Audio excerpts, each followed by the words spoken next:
File inclusion. तो दोस्तों file inclusion क्या होता है, कैसे इसको एक्सप्लोइट करते हैं, वो इस वीडियो में जानेंगे। तो व्हाट इज फाइल इंक्लूजन? तो file inclusion is a web vulnerability, सबको पता है वेब के अंदर ही होती है, where an attacker can load और execute unintended file on your server by manipulating input parameter.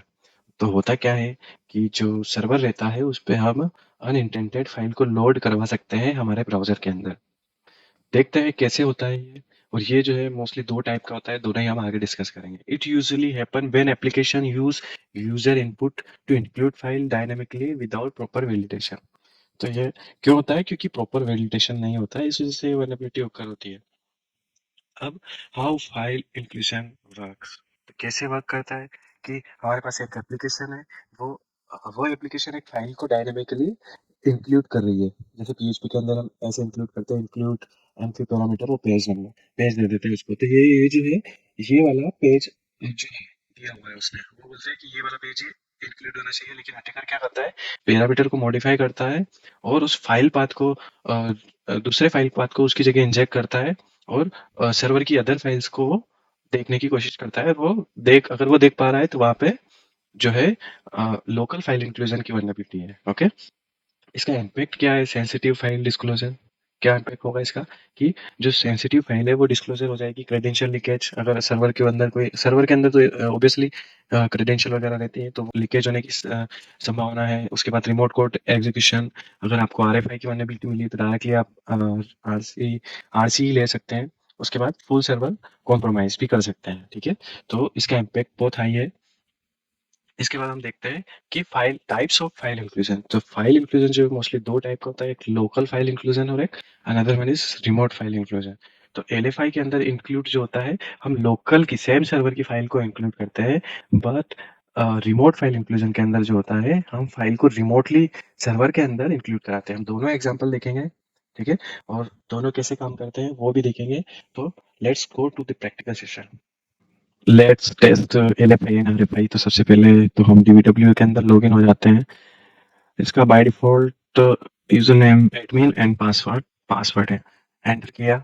अगर आपको डीबीडब्ल्यू नहीं पता तो प्रीवियस वाला वीडियो देखें, उसमें सब पता लग जाएगा आपको। ठीक है, अब यहाँ पे जो है सबसे पहले तो मैं इसकी सिक्योरिटी है वो लो कर लेता हूँ। लो पे टेस्ट करेंगे, फिर मीडियम पे, फिर हाई पे। सबसे पहले हम आए फाइल इंक्लूजन की वल्नरेबिलिटी पे।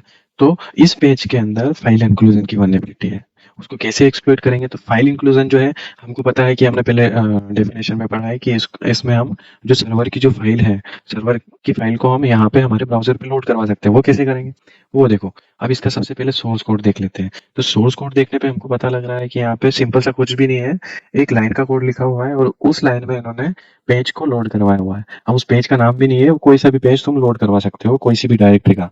ठीक है, तो अभी इन्होंने कौन सा इंक्लूड डॉट पीएचपी लोड करवाया हुआ है। अब मैं इस लोकेशन पे अगर अनदर कोई पेज का नाम पेस्ट करता हूँ तो वो पेज यहाँ पे लोड हो जाएगा। ठीक है, तो उसके लिए मैं यहाँ पे मुझे कोई सा भी नेम लिखना होगा, जैसे कि मेरे को नहीं पता, लेकिन मैंने लिख दिया यहाँ पे समथिंग समथिंग और एंटर किया। जैसे एंटर किया तो ये बोल रहा है कि यहाँ पे जो है ये नो सच और फाइल और डायरेक्टरी, ऐसी कोई फाइल और डायरेक्टरी नहीं है। ठीक है, तो ये कौन सी लोकेशन पे बोल रहा है कि opt lampp htdocs vulnerabilities file, और इसके अंदर यहाँ पे ऐसी कोई फाइल और डायरेक्टरी नहीं है इस नाम से। ओके, अब मुझे पता लग गया है कि ये कहाँ से लोड हो रही है, ये फाइल कहाँ से लोड हो रही है। तो यहाँ पे जो है इंडेक्स कहाँ पे लोड हो रही है, और इंडेक्स की लोकेशन क्या है, ओपीटी के अंदर लैम्प्स, लैम्प्स के अंदर एचटी डॉक्स, डॉक्स के अंदर वर्नेबिलिटीज, उसके अंदर फाइल, और उसके अंदर इंडेक्स डॉट पीएचपी। ठीक है, तो अगर मुझे यहाँ ओपीटी की कोई फाइल लोड करवानी है तो मुझे क्या करना होगा, मुझे इंडेक्स से पीछे आना होगा, फाइल में आना होगा, फिर वर्नेबिलिटीज के अंदर आना होगा, फिर एचटी डॉक्स के अंदर आना होगा, लैम्प के अंदर आना होगा, और फिर अगर ओपीटी के अंदर कोई फाइल रखी हुई तो मैं यहाँ पे वो लोड करवा सकता हूँ। ठीक है, तो लाइनक्स में हम बैक डायरेक्टरी कैसे जाते हैं? सिंपली डॉट डॉट स्लैश करके डॉट डॉट स्लैश से पीछे जाते हैं। जैसे मैं कमांड लाइन में दिखा देता हूँ तुमको। जैसे कमांड लाइन में अभी मैं सी डायरेक्टरी के अंदर यूजर और यूजर के अंदर हाइट इस डायरेक्टरी में हूँ। तो अगर मुझे सी के अंदर जाना है, सी पे जाना है, तो मैं क्या करता हूँ, simply C D dot dot फिर C D dot dot.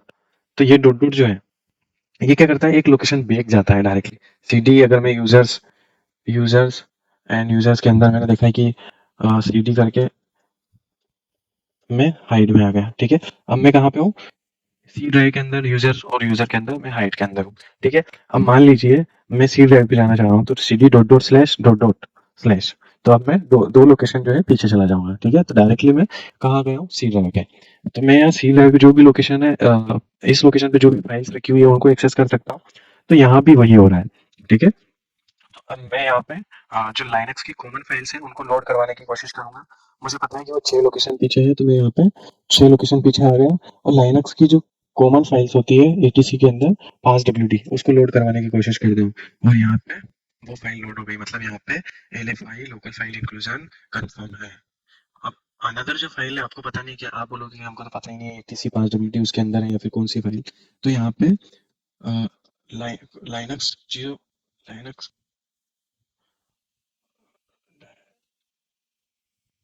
Common Linux files, या फिर लाइनक्स, यहाँ पे Linux files word list search करना एंड एंटर करना। तो यहाँ पे लाइनक्स की आपको इंटरेस्टिंग फाइल वर्ड लिस्ट मिलेगी, इस पे जाना। अब यहाँ पे इस गिटहब रेपो में आपको सारी कॉमन्स जो फाइल्स होती हैं वो सारी मिल जाएगी। ठीक है, मेन जो होती है एटीसी पासबिलिटी हमने अभी लोड करवा के देखी, जैसे प्रोक के अंदर वर्जन, ये अगर लोड करवानी है ये वाली फाइल, तो सिंपली आपको यहाँ जाना है, पेस्ट किया प्रोक वर्जन, और यहाँ पे देखो क्या है, लाइनक्स का version 2.6.32, generic build something something, GCC version, Ubuntu है ये, और उसका कब क्या किया था, कब हुआ था, वो सारा उसका वर्जन आ गया। ईटीसी के अंदर इश्यू अगर लोड करवा पा रहे हैं तो चलो चेक करते हैं। ईटीसी के अंदर इश्यू, इसको पेश किया, ईटीसी के अंदर इश्यू उबंटू समथिंग, इसमें इस फाइल के अंदर ये कंटेंट रखा हुआ है। पोस्ट अलग अलग बहुत सारी लोकेशंस आप अपने अकॉर्डिंग लोड करवा सकते हैं। ईटीसी के अंदर सर्विसेज, सर्विसेज को चेक कर लेते हैं कौन कौन से सर्विसेज हैं। तो यहाँ पे हो क्या रहा है, आप सर्वर की फाइल्स को अपने वेब ब्राउजर के अंदर देख पा रहे हो। तो ये फाइल है पूरी। अगर इस फाइल को आपको थोड़ा सिस्टमेटिकली अगर देखना है, बॉब स्यूट पे जाना, इंटरसेप्ट ऑन करना, वापस अपने ब्राउजर पे आना, एक बार रिफ्रेश करना। जैसे रिफ्रेश करोगे आपको रिक्वेस्ट आई होगी, इस रिक्वेस्ट को आपको रिपीटर में ले लेना है। रिपीटर में जाने के बाद यहाँ पे इसको सेंड करना, जैसे ही सेंड करोगे तो आपको प्रॉपर वो फाइल जो है विजिबल हो जाएगी। देखो ऐसी ही कुछ फाइल है वो, नेटवर्क सर्विस और पोर्ट उसमें सारे दिए हुए हैं, ये सारी सर्विसेज है उनके पोर्ट दिए हुए हैं। ठीक है, अगर अनदर आप कोई फाइल, जैसे ये सर्विसेज फाइल है ईटीसी के अंदर, आप पास डब्ल्यू लोड करवाते हैं तो आपको प्रॉपर आउटपुट मिलेगा। जैसे सेंड किया तो ये देखो प्रॉपर जैसी फाइल होती है वैसा का वैसे उसने जमा के आउटपुट दिया है। ठीक है, तो इंटरसेप्ट ऑफ करता हूँ मैं। अ, ये हो गया हमारा LFI। इसके अंदर आप सर्वर की सारी फाइल जो भी जिन जिन फाइल पे आपको परमिशन है वो सारी फाइल को आप लोड करवा सकते हो। अब आता है RFI। तो RFI क्या होता है, सिंपली RFI ऐसा होता है, जैसे इसका उल्टा है, इसमें हम सर्वर की फाइल को लोड करवा पा रहे हैं। अब RFI के अंदर ऐसा होता है कि हमारे पास जो फाइल है वो हम सर्वर के ऊपर एग्जीक्यूट करवा पाएंगे। ठीक है, वो कैसे करेंगे सिंपली देखते हैं। तो उसके लिए सबसे पहले तो हमको दो चीजों की रिक्वायर्ड है। एक तो हमारे पास रिवर्स शेल होना चाहिए, तो मैं PHP का रिवर्स शेल डाउनलोड कर लेता हूँ। पेनटेस्ट मंकी का मैंने रिवर्स शेल ले लिया है, इसी को मैं, ये जो PHP रिवर्स शेल है इसी को डाउनलोड करूंगा। उसके पहले मुझे एक चीज करनी होगी कि मुझे मेरा डिफेंडर जो है वो ऑफ करना होगा, नहीं तो वो जो है, जो मैं फाइल डाउनलोड करूंगा उसको एज अ मालवेयर डिटेक्ट करके उसको रिमूव कर देगा वो। ठीक है, तो वायरस एंड थ्रेट प्रोटेक्शन में आया मैंने सेटिंग, उसके बाद ये रियल टाइम प्रोटेक्शन को ऑफ कर देता हूँ मैं। सिंपली मैंने सारे प्रोटेक्शन को ऑफ कर दिया है। अब मैं आऊंगा वापस से, इसको यहाँ से आप डाउनलोड कर सकते हो, यहाँ से पूरी फाइल को डाउनलोड जिप फाइल करके, ये जिप फाइल डाउनलोड हो जाएगी, उसको अनजिप करके आप यूज कर सकते हो। या फिर आप CD करके डेस्क, अगर आपके पास गिट है ऑलरेडी तो गिट क्लोन करके आप कर सकते हो। डेस्कटॉप पे आया, CD करके मैं यहाँ पे, और यहाँ पे मैं mkdir करके टेस्टिंग नाम से एक डायरेक्टरी बना लेता हूँ। ओके, CD करके टेस्टिंग के अंदर आते हैं, ऑलरेडी एग्जिस्ट है, dir किया। ठीक है, अब यहाँ पे एक और डायरेक्टरी बना लेता हूँ मैं, RFI। ठीक है, CD करके RFI में आए, RFI में आने के बाद यहाँ पे हम उसको गिट क्लोन करेंगे, शेल को यहाँ पे लेके आएंगे गिट क्लोन, और यहाँ से जो URL आपने पेस्ट ली थी इसको कॉपी किया और यहाँ पे पेस्ट किया और एंटर किया, तो ये यहाँ पे उस लोकेशन पे वो डाउनलोड करके आपको दे देगा। डाउनलोड हो रही है, फाइल डाउनलोड हो चुकी है। DIR करके देखता हूँ, डाउनलोड आई है। रिवर्स शेल के अंदर चलते हैं। ओके, अब यहाँ पे देखते हैं क्या क्या आई है फाइल। इस फाइल के अंदर आपको एक चेंजेस करना है कि इसमें जो आईपी एड्रेस है वो एडिट करना पड़ेगा आपको, ठीक है। आईपी एड्रेस एडिट कर लेते हैं। अब आईपी एड्रेस किसका डालना है वहाँ पे, आपके खुद के सिस्टम का। वो आईपी एड्रेस कैसे देखेंगे आप, इफ कॉन्फिग कमांड होती है विंडोज के अंदर, जो उस आईपी कॉन्फिग कमांड होती है। तो इस आईपी कॉन्फिग कमांड से आप अपने पीसी का आईपी एड्रेस देख सकते हैं। तो मेरा आईपी एड्रेस है यहाँ पे 172.20.10.5। तो यही आईपी एड्रेस मैं उस फाइल के अंदर मेंशन करने वाला हूँ। तो मैंने नोटपैड किया, php revershell.php, इस फाइल को ओपन किया। जैसे मैंने इस फाइल को ओपन किया, यहाँ पे आप देखोगे नीचे चेंज दिस लिख करके लिखा है। तो आईपी एड्रेस और पोर्ट दोनों चीजें लिखी हुई है। तो मैंने यहाँ पे आईपी एड्रेस कौन सा डालना है, मेरे पीसी का, जो मैंने वहां से कॉपी किया था। क्या था वो, 172.20.10.5। ओके। और अगर आप पोर्ट नंबर चेंज करना चाहते हो तो पोर्ट नंबर चेंज कर सकते हो, अदरवाइज हम इसी पोर्ट पे लिसनिंग ऑन कर देंगे। इसको मैंने Ctrl+S किया और यहाँ से हम एग्जिट हो जाते हैं। टाइप करके देख लेते हैं चेंजेस हुए हैं कि नहीं। टाइप कमांड से हमने देखा है कि चेंजेस हुए कि नहीं प्रॉपर। तो यहाँ पे प्रॉपर चेंजेस हो चुके हैं। अब क्या करेंगे, अब हमारे पास एनसी डाउनलोड करेंगे। NC download. अब एनसी वगैरह आपको नहीं पता है तो आपको बता देता हूँ कि एक लिसनर है, ये 1 2 3 पोर्ट पे लिसन करेगा, उस पोर्ट पे जो भी ट्रैफिक आएगा वो ये अपने अंदर ले लेगा। और मैंने ये पहले ऑलरेडी इन ब्रीफ डिस्कस किया हुआ है। तो आप वहां जाके या तो वो वीडियो देख ले, इसी लिस्ट की वीडियो है। तो यहाँ NC64 है, इसी को मैं डाउनलोड कर लेता हूँ। यहाँ से डाउनलोड किया, रिवर्स शेल के अंदर ही है, हम यहाँ पे गिट क्लोन कर लेते हैं। गिट क्लोन, ठीक है। dir किया, cd किया, और कहाँ जाना है अपने को, NC, और dir किया। यहाँ पे है nc.exe, ठीक है। इसी को हमको एग्जीक्यूट करना है, nc.exe, ठीक है। जैसे करेंगे, एग्जिट किया। ओके। तो अब हम क्या करेंगे कि इस रिवर्स शेल को यहाँ पे एग्जीक्यूट करवाने की कोशिश करेंगे रिमोटली। अब वो कैसे करेंगे, अब यहाँ पे हम क्या करने वाले हैं कि पाइथन का सर्वर ऑन करने वाले हैं। हमारे कमांड लाइन पे आए, कमांड लाइन पे आने के बाद यहाँ पे हमने क्या किया कि dir किया, cd करके डॉट डॉट गए। अब यहाँ पे dir किया, यहाँ पे हमारा php रिवर्स शेल अवेलेबल है, ठीक है। इस लोकेशन पे php का रिवर्स शेल अवेलेबल है। हम इधर पे दूसरे लोकेशन पे जाएंगे, हमारा डेस्कटॉप के अंदर क्या डायरेक्टरी थी, टेस्टिंग। टेस्टिंग के अंदर RFI के अंदर यहाँ पे हमने dir किया, php रिवर्स शेल के अंदर आए। अब यहाँ पे फिर dir किया, cd किया, nc के अंदर आए, dir किया। अब हमारा यहाँ पे हम क्या करेंगे, लिसनर ऑन कर देंगे, ठीक है। तो nc.exe हाइफन कमांड होती है nlvp, और पोर्ट कौन सा रखेंगे, 1 2 3 4, क्योंकि हमने नोटपैड फाइल में 1 2 3 4 पोर्ट रखा हुआ है, इसलिए हम यहाँ पे 1 2 3 4 पोर्ट रखेंगे। इसको जैसे एंटर करेंगे, ये अलाउ करने के लिए बोल रहा है 1 2 3 4 पोर्ट को, तो हमने बोला कि ठीक है अलाउ कर दो। अब ये लिसनिंग चालू हो गई है। अब हम इधर आते हैं, हमारे पाइथन का सर्वर ऑन करते हैं, पाइथन http डॉट सर्वर। हमने इस लोकेशन पे पाइथन का सर्वर ऑन किया है क्योंकि हमारा जो है रिवर्स शेल यहाँ पे रखा हुआ है, ठीक है। ध्यान रहे आपका भी लोकेशन सेम होना चाहिए, ठीक है। तो इसने 8000 पोर्ट पे पाइथन का सर्वर ऑन कर दिया है। चलिए पाइथन का सर्वर देखते हैं, 172.5 और कोलन 8000 पोर्ट, और एंटर किया, ठीक है। इसने यहाँ पे सर्वर चालू कर दिया है। अब हम रिवर्स शेल को एक्सेस कर सकते हैं यहाँ से। तो सिंपली मैं क्या करूँगा, इसको कॉपी लिंक एड्रेस करूँगा। मैंने पाइथन का रिवर्स शेल जो है उसका लिंक कॉपी किया है। अब वापस से हम हमारे DBWA में आते हैं और यहाँ पे इसको रिफ्रेश करते हैं, ठीक है। फाइल इंक्लूजन में आए, फाइल इंक्लूजन में आने के बाद यहाँ पे सिंपली इस include डॉट php की जगह हमको कौन सा एड्रेस देना है, जो हमारे पाइथन सर्वर का यहाँ से जो हमने कॉपी किया है वो एड्रेस हमको यहाँ पे देना है, ठीक है। और देने के बाद मैं आपको दिखा देता हूँ क्या होगा। हमारा रिवर्स शेल यहाँ पे पाइथन सर्वर यहाँ पे ऑन है, रिवर्स शेल हमारा यहाँ पे चालू है। तो जैसे ही मैं यहाँ पे एंटर करूंगा और मुझे यहाँ पे शेल मिलना चाहिए, जैसे एंटर किया और यहाँ पे देखो, यहाँ पे मुझे शेल मिल गया है। अब ये जो है आरसी, ये किसका है? ये उस सर्वर का शेल मुझे मिला है। अगर मैं यहाँ पे उसका आईपी एड्रेस दिखाता हूँ, इफ कॉन्फ़िग किया, तो यहाँ पे किसका आईपी एड्रेस है? ये 172.20.10.2, जबकि हमारा आईपी एड्रेस तो 5 है।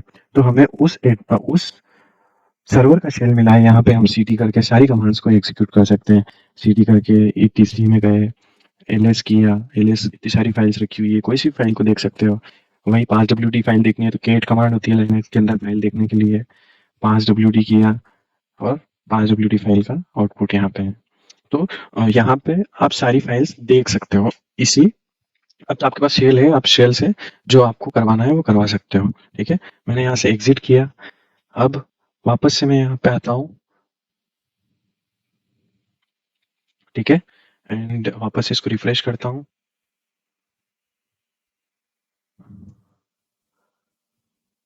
ठीक है, अब यहाँ पे कोई शेल वेल नहीं है। अब मैं क्या करता हूँ, डीबीडब्ल्यू सिक्योरिटी को थोड़ा इम्प्लीमेंट करता हूँ, मीडियम करता हूँ, और फिर देखते हैं कि मीडियम के अंदर इन्होंने क्या इम्प्लीमेंटेशन किए हुए हैं। डीबीडब्ल्यू सिक्योरिटी पहले लो पे किया, अब मीडियम पे आते हैं, मीडियम पे आके सबमिट किया। सबमिट करने के बाद वापस से फाइल एक्सक्लूजन में आऊंगा। तो सबसे पहले एलएफआई चेक करते हैं। ठीक है, एलएफआई चेक करने के लिए भाई डॉट डॉट स्लैश जो पुराना पेलोड है वो ट्राई करके देखते हैं वो वर्क कर रहा है कि नहीं। एंटर किया, यहाँ पे कुछ इश्यू है, नो सच फाइल और डायरेक्टली दिखाना, ओके। पास डब्ल्यू डी, ओके, एंटर किया। इसने हमारी पास डब्ल्यू डी फाइल को लोड कर दिया। मतलब मीडियम सिक्योरिटी के अंदर भी एल एफ आई की तो वल्नरेबिलिटी है इसके अंदर। ठीक है, वापस से देखते हैं, इसका सोर्स कोड देखते हैं, सोर्स कोड में क्या इम्प्लीमेंटेशन किया है। तो यहाँ पे कुछ इम्प्लीमेंट तो किया है इन्होंने कि, और इन्होंने दिखाया हुआ है कि यहाँ पे बेड इनपुट वैलिडेशन है। वो कैसा है कि ये वाला, ये वाली लाइन तो हमारी फर्स्ट वाले में थी, इन्होंने दो लाइन यहाँ पे ऐड की हुई है। वो दो लाइन क्या है कि स्ट्रिंग को रिप्लेस करना है। अगर इनको http double colon double double slash मिला तो ये उसको एम्प्टी स्ट्रिंग में रिप्लेस कर देंगे।